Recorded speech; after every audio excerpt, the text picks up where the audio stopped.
देवेंद्रजी फडणवीस साहेब एकदा दोन्ही हात उंचावून विश्वास देऊया टाळ्यांच्या गजरात. भारत माता की, छत्रपती शिवाजी महाराज की, धर्मवीर छत्रपती संभाजी महाराज की जय भवानी. अरे मागच्या लोकांचा काय आवाजच येत नाही. जय भवानी, जय भवानी, जय जय जय जय जय भवानी, जय जय जय जय जय शिवाजी. हिंदवी स्वराज्याचे सरसंस्थापक छत्रपती शिवरायांना मानाचा मुजरा करतो. भारतीय राज्यघटनेचे शिल्पकार भारतरत्न डॉक्टर बाबासाहेब आंबेडकर यांना मानवंदना अर्पित करतो. खऱ्या अर्थानं स्त्री शिक्षणाची मुहूर्तमेढ ठेवणारे महात्मा ज्योतिबा फुले, क्रांतीज्योती सावित्रीबाई फुले यांना देखील वंदन करतो. आणि आजच्या आपल्या या सभेमध्ये मंचावर उपस्थित असलेले आपल्या सर्वांचे लाडके आमदार आणि तुमच्या सगळ्याच्या आशीर्वादाने 23 तारखेला भोसरीमध्ये नवीन रेकॉर्ड तयार करून निवडून येणार ते महेश दादा लांडगे.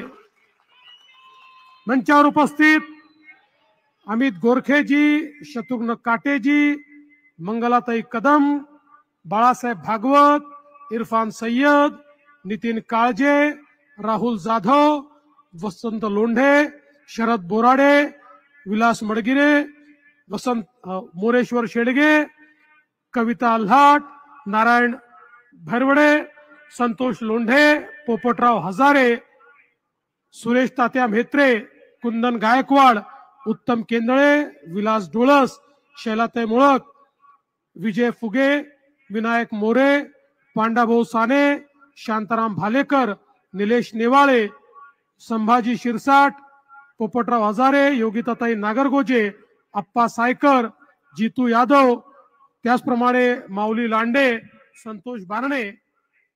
मंचावरील सर्व मान्यवर, कोणाचं नाव सुटलं असेल तर नाव लिहून देणाऱ्याची चूक आहे, माझी चूक नाही आहे. तथापि मी त्यांची क्षमा मागतो. या ठिकाणी मोठ्या संख्येने उपस्थित असलेल्या माझ्या सर्व लाडक्या बहिणींनो आणि तितक्याच लाडक्या भावांनो, खरं म्हणजे जगद्गुरु तुकाराम महाराज आणि ज्ञानेश्वर माऊलींच्या देहू आळंदीचं सानिध्य लाभलेला अशा प्रकारचा हा आपला मतदारसंघ आहे. त्यामुळे पहिल्यांदा या दोनही संत श्रेष्ठांना या ठिकाणी मी नमन करतो, त्यांच्या चरणी मी नतमस्तक होतो.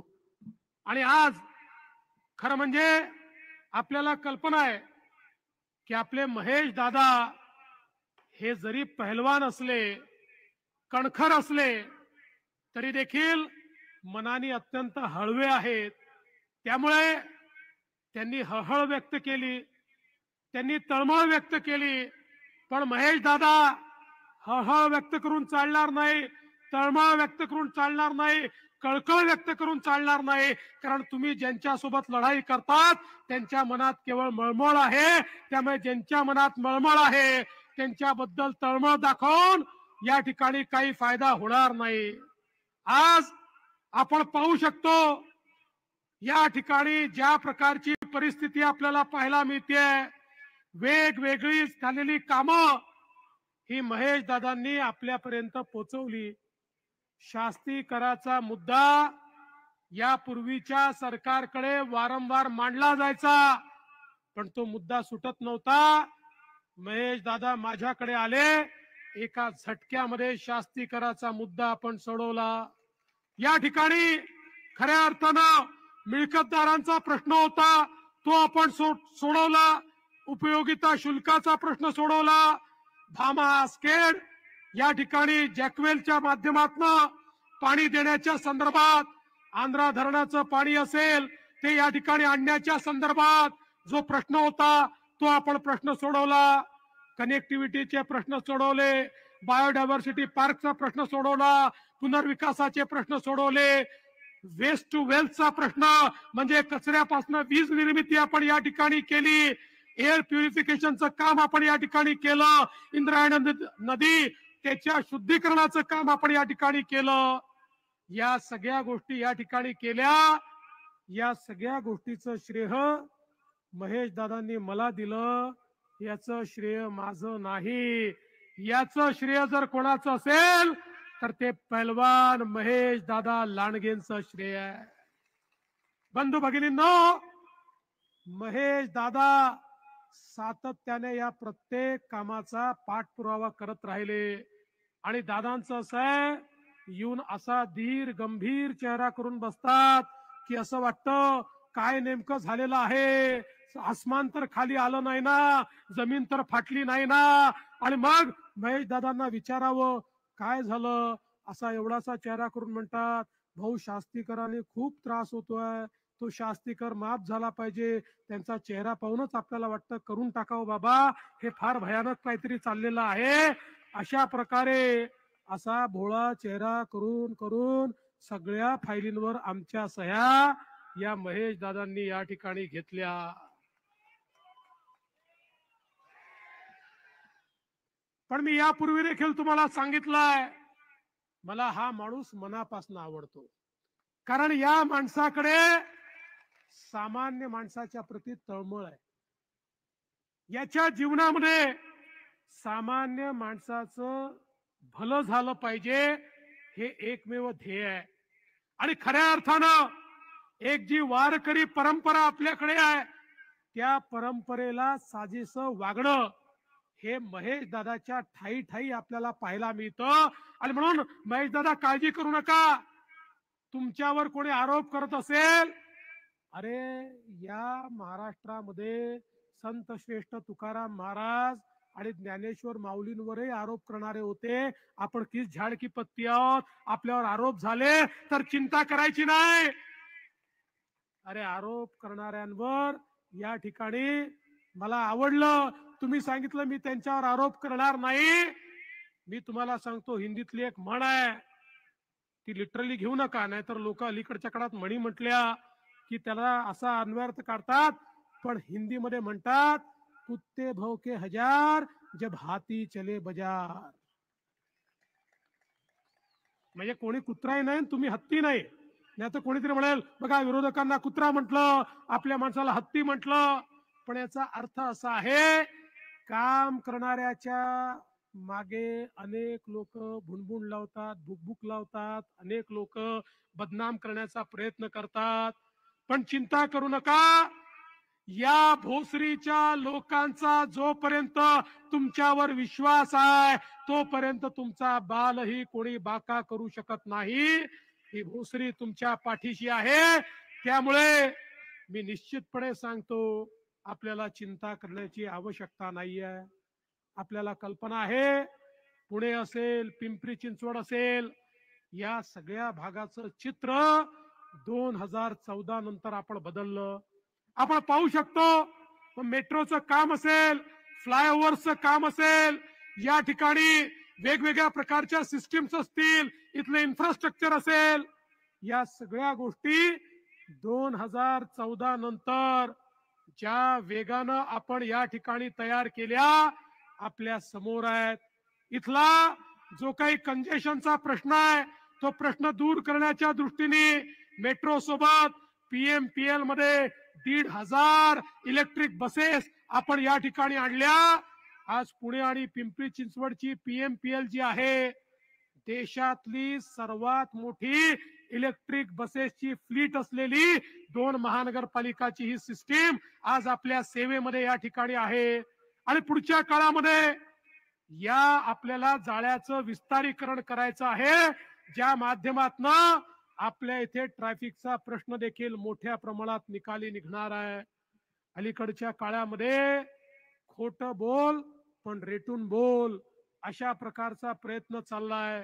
मागच्या काळात यांनी फेक नरेटिव्ह चालवला, संविधान बदलणार, आरक्षण जाणार. आता तो नरेटिव्ह संपला.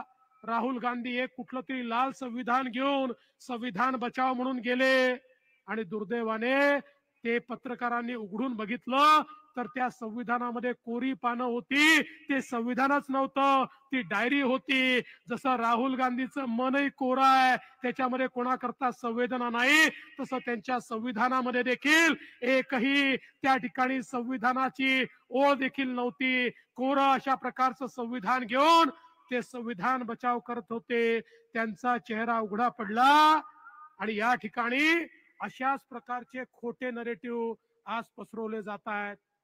आणि या खोट्या नरेटिव्हची जी फॅक्टरी तयार झाली आहे, दुर्दैवाने त्या फॅक्टरीची मालकी अलीकडच्या काळामध्ये आमचे ज्येष्ठ नेते शरद पवार साहेब आणि त्यांची कन्या सुप्रियाताई सुळे यांच्याकडे गेली आहे. या ठिकाणी येऊन सांगतात की आमच्या महाराष्ट्रातले उद्योग चालले आहेत, आमच्या मुलांच्या हाताला काम कसं मिळेल. आमच्या इथे हिंजवडीतनं मोठ्या प्रमाणात त्या ठिकाणी 36 कंपन्या बाहेर गेल्या आयटीच्या. मी शेवटी माहिती काढली, म्हटलं रोज सांगतात 36 कंपन्या गेल्या, 36 कंपन्या गेल्या.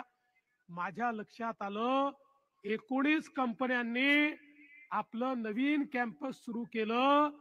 ते त्यांनी या ठिकाणी सुरू न करता दुसरीकडे कॅम्पस सुरू केलं, आपला विस्तार दुसरीकडे केला. पण तो विस्तार महाराष्ट्राच्या बाहेर नाही केला, महाराष्ट्रातल्या टियर 2 सिटी मध्ये केला, कारण तिथे त्यांना जास्त फायदा मिळतो. म्हणून इथलं कायम ठेवून त्यांनी संभाजीनगरला केलं, त्यांनी नागपूरला केलं, त्यांनी नाशिकला केलं. आणि या 19 पैकी 17 लोकांनी महाविकास आघाडीच्या काळात केलं आणि 2 लोकांनी आमच्या काळामध्ये केलं. मात्र रोज सांगतात की हिंजवडीच्या आयटी पार्क मधनं या ठिकाणी कंपन्या चालल्यात. आणि म्हणून या फेक नरेटिव्हच्या फॅक्टरीला मी सांगू इच्छितो, 2014 ते 19 मी महाराष्ट्राचा मुख्यमंत्री होतो. 2014 ते 19 थेट परकीय गुंतवणुकीमध्ये या ठिकाणी महाराष्ट्र पहिल्या क्रमांकावर होता, पहिल्या क्रमांकावर. 2019 ला बेईमानी झाली आणि सरकार गेलं. 2020-21 मध्ये त्या ठिकाणी महाराष्ट्र 4थ्या क्रमांकावर गेला आणि कर्नाटक पहिल्या नंबरवर आलं. पुन्हा दुसऱ्या वर्षी महाराष्ट्र 4थ्या क्रमांकावर गेला. सुप्रियाताई, तुमचं सरकार होतं, गुजरात नंबर 1 वर आला, आमच्या काळात नाही. मी तर गुजरातला मागे ठेवलं होतं. तुमच्या काळामध्ये गुजरात नंबर 1 आला. पुन्हा 2022 साली आपलं सरकार आलं.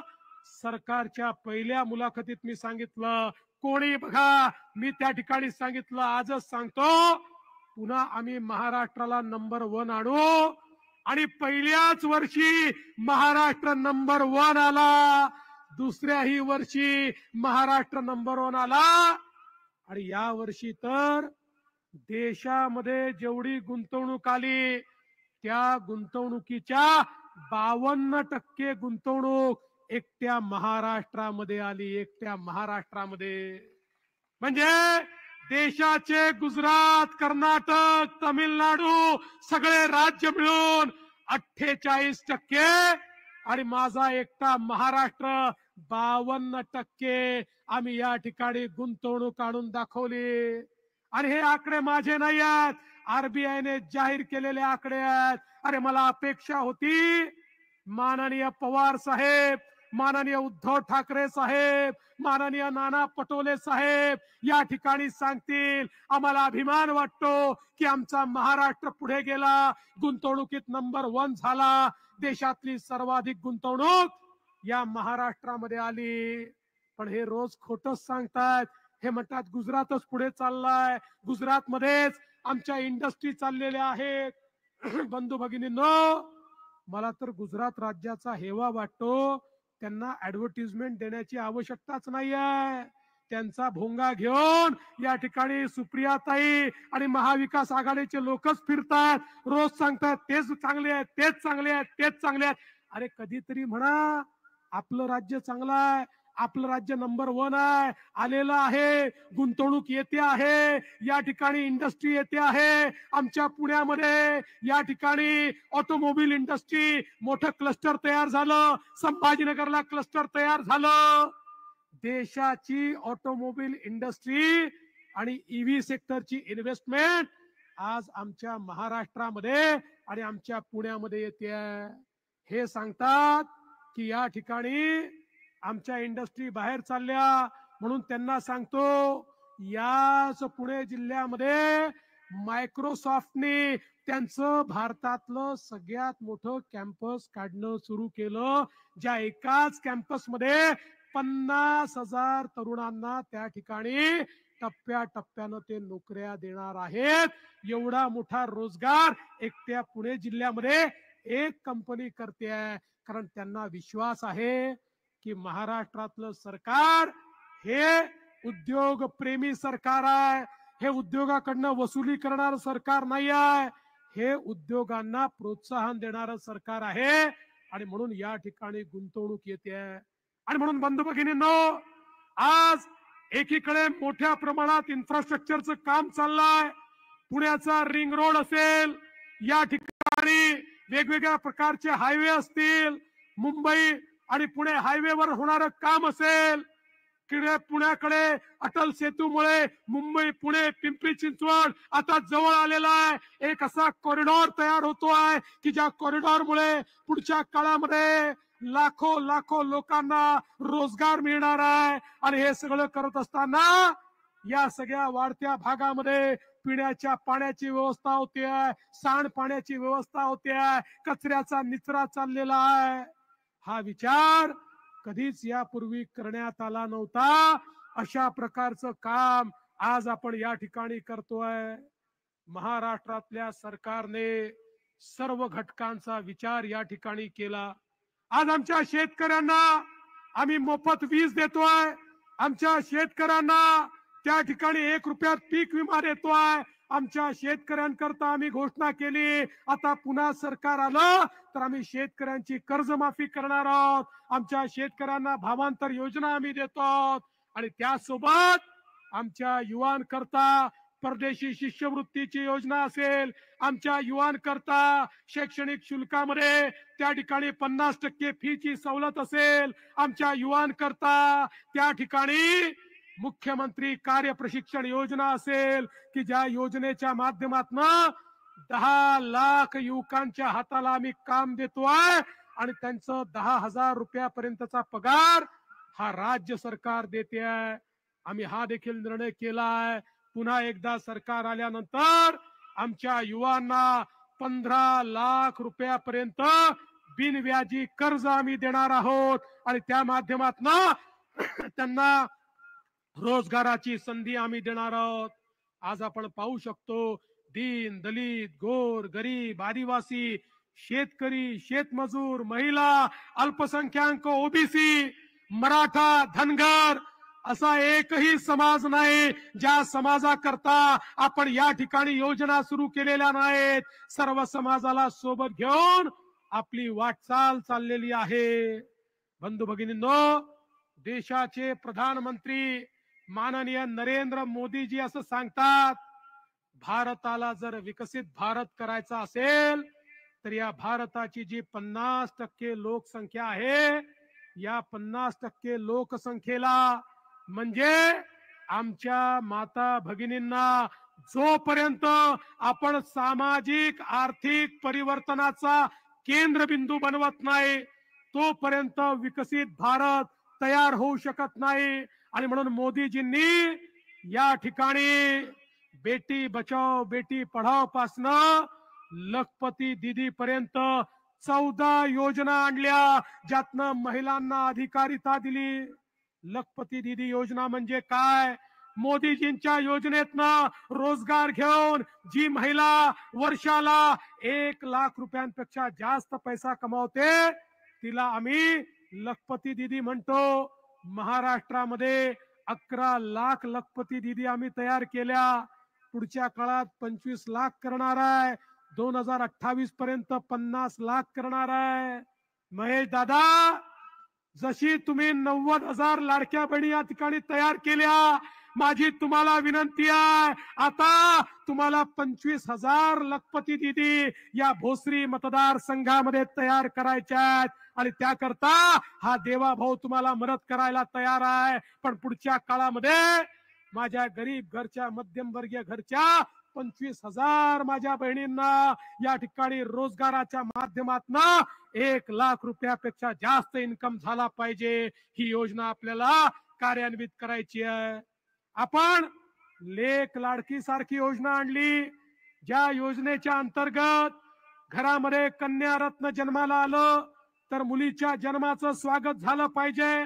मुलगी जन्माला आली 5,000 रुपये, चौथ्या वर्गात गेली 5,000 रुपये, 7व्या वर्गात गेली 7,000 रुपये, 11व्या वर्गात गेली 8,000 रुपये, 18 वर्षाची झाली 75,000 रुपये, असे 1,00,000 रुपये त्या मुलीला आणि तिच्या घरच्यांना आपण देतो. घरामध्ये मुलगी आली की लक्ष्मी आल्याचं प्रत्यंतर आलं पाहिजे, म्हणून लेक लाडकी सारखी योजना आपण सुरू केली. आज आपण पाहू शकतो उच्च शिक्षणामध्ये मोठ्या प्रमाणात खासगीकरणातनं त्या ठिकाणी जास्तीची फी भरावी लागते. 2 लाख 4 लाख फी भरावी लागते. डॉक्टर व्हायचं आहे, इंजिनियर व्हायचं आहे, वकील व्हायचं आहे, BBA करायचं आहे, MBA करायचं आहे, MPhil करायचं आहे, वेगवेगळे कोर्सेस करायचे आहेत. मोठ्या प्रमाणात ही फी भरावी लागते.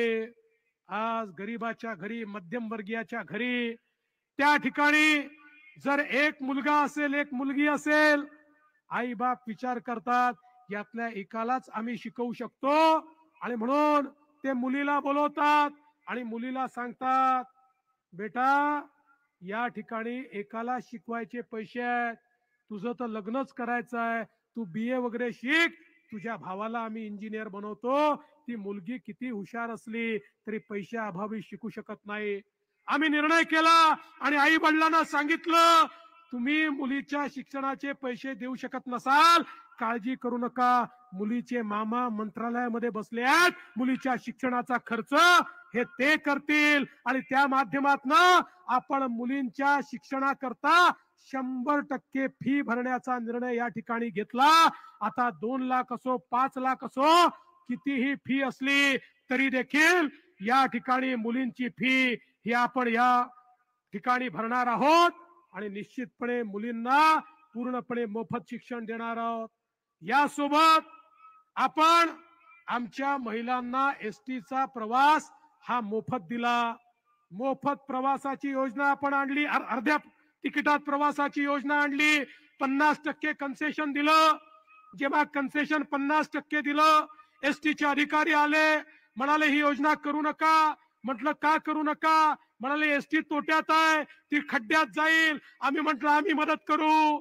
1-1.5 महिन्यापूर्वी हे अधिकारी पुन्हा आले आणि मला म्हणाले, साहेब काही झालं तरी योजना बंद करू नका. अरे म्हटलं अजब लोक आहे, कधी म्हणता सुरू करू नका, कधी म्हणता बंद करू नका. म्हणाले साहेब ही योजना सुरू झाल्यापासनं इतक्या महिलांनी STत प्रवास करणं चालू केलं की तोट्यात असलेली आमची ST आता फायद्यामध्ये आलेली आहे, त्यामुळे तुम्ही ही योजना बंद करू नका. आणि मग मी पण जरा माहिती काढली. मला लक्षात आलं अलीकडच्या काळामध्ये आमच्या लाडक्या बहिणी आमच्या भाऊजींना सांगतात, तुम्ही जरा घरीच बसा, कुठे जायचं असेल तर STने मीच जाऊन येते, मला अर्धच तिकीट लागतं, तुम्ही गेले की तिकीटही दुप्पट लागतं, गेले की त्या ठिकाणी पान खर्रा तंबाखू ठर्रा काय काय सवयी त्या ठिकाणी करून येता, घरचे पैसे बर्बाद करून येता, मी अर्ध्या पैशामध्ये पैसे वाचवून येते. माझ्या भगिनीच आता या ठिकाणी फिरून राहिलेल्या आहेत. आणि हे सगळं करत असताना मुख्यमंत्री माझी लाडकी बहीण योजना आपण आणली. या योजनेच्या अंतर्गत आपण निर्णय केला आणि आपल्या लाडक्या बहिणींना त्या ठिकाणी 1,500 रुपये हे खात्यामध्ये देण्याचा निर्णय आपण निर्णय केला. तर हे काँग्रेसचे लोक, हे शरद पवार साहेबांच्या राष्ट्रवादीचे लोक, हे उबाठाचे लोक, हे तर होऊच शकत नाही, हा तर जुमलाय असं म्हणत होते. त्यांच्या नाकावर टिचून 2.5 कोटी बहिणींच्या खात्यामध्ये नोव्हेंबर पर्यंतचे पैसे भरून टाकले. पण लाडक्या बहिणींनो, जसे आम्ही तुमचे सख्खे भाऊ आहोत काही तुमचे सावत्र भाऊ देखील मार्केटमध्ये फिरतात. हे जे सावत्र भाऊ आहेत हे राष्ट्रवादी शरद पवार गटाचे, उबाठाचे, काँग्रेसचे, हे कोर्टामध्ये गेले. यांचा अधिकृत निवडणूक प्रमुख कोर्टात गेला, म्हणाला ही योजना म्हणजे पैशाचा चुराडा आहे, ही योजना बंद करून टाका. आम्ही पण कोर्टात लढलो आणि कोर्टाने सांगितलं ही योजना चालूच राहील, ही बंद होणार नाही. आणि आता पुन्हा एकदा आपलं सरकार आल्यानंतर 1500 रुपये नाही 2100 रुपये बहिणींच्या खात्यामध्ये येणार आहेत. हे काम करणारं सरकार आहे. महेश दादा, मला माहिती आहे तुमच्या मनात चलबिचल चाल रही आहे की साहेब रेड झोन बद्दल काहीच बोलत नाही, रेड झोन शिवाय कसं होणार आहे. तुम्ही काळजी करू नका. या ठिकाणी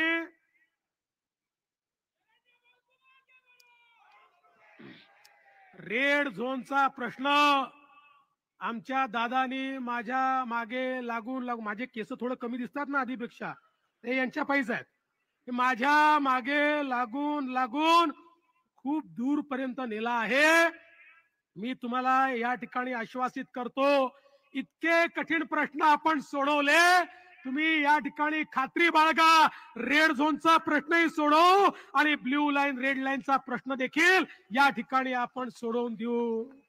पण हे सगळं होत असताना या निवडणुकीच्या निमित्ताने मी तुम्हाला सांगण्याकरता आलोय, या राष्ट्रवादी काँग्रेस शरद पवार गटाने, या काँग्रेसने, या उबाठाने ही निवडणूक वेगळ्या मार्गाने नेलेली आहे. या ठिकाणी मतांचं ध्रुवीकरण करतायत, या ठिकाणी पाय चाटण्याचं काम त्यांनी सुरू केलंय. अरे माझा तुम्हाला सवाल आहे, आम्ही जर या ठिकाणी लाडकी बहीण योजना दिली तर ती सगळ्यांकरता दिली, आम्ही आमच्या हिंदू बहिणींना लाडकी बहीण योजना दिली तर आमच्या मुस्लिम बहिणींना देखील दिली. मुस्लिम बहिणींना सांगितलं नाही की तुम्हाला देणार नाही. आम्ही या ठिकाणी जर आमच्या वेगवेगळ्या योजना आणल्या तर कुठल्याच आमच्या मुस्लिम समाजाच्या बंधूंना आणि बहिणींना हे सांगितलं नाही की तुम्हाला आम्ही ती देणार नाही.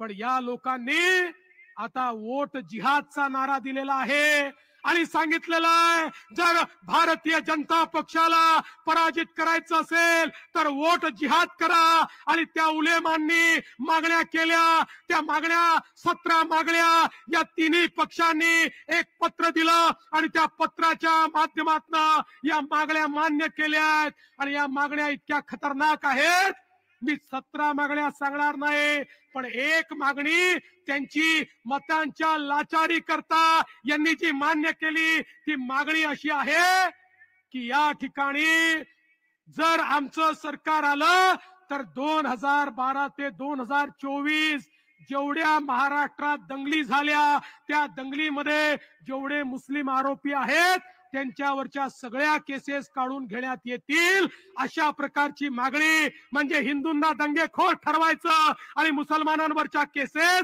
आम्ही काढून घेऊ, अशा प्रकारचं लांगुल चालन यांनी सुरू केलेलं आहे. आणि आता तिथपर्यंत थांबलेले नाहीत. जरा लावा ते नोमानी काय म्हणतात, जरा लावा, यांना देखील दिसू द्या हे काय चाललंय. हे तुम्ही सगळे लोक मिळून या ठिकाणी बघा कशा प्रकारचं मैं ये बात जानता हूं कि महाराष्ट्र में अगर वो जीत गए तो वो दस्तूर नहीं बदल पाएंगे, लेकिन मैं इस बात की तरफ भी तवज्जो दिलाना चाहता हूं कि महाराष्ट्र के इलेक्शन ने ऐसी अहमियत हासिल कर ली है कि अगर यहाँ वो जीत गए हरियाणा की जीत के बाद, तो उसके बाद उनके हौसले बहुत बुलंद हो जाएंगे और फिर दिल्ली सरकार वो नए हौसलों के साथ दस्तूर की तब्दीली जैसे अपने नापाक इरादों की तकमील की तरफ आगे बढ़ेगी. और अगर महाराष्ट्र में उनको शिकस्त हो गई तो इत्तलात के मुताबिक दिल्ली सरकार भी बहुत दिन तक नहीं ठहर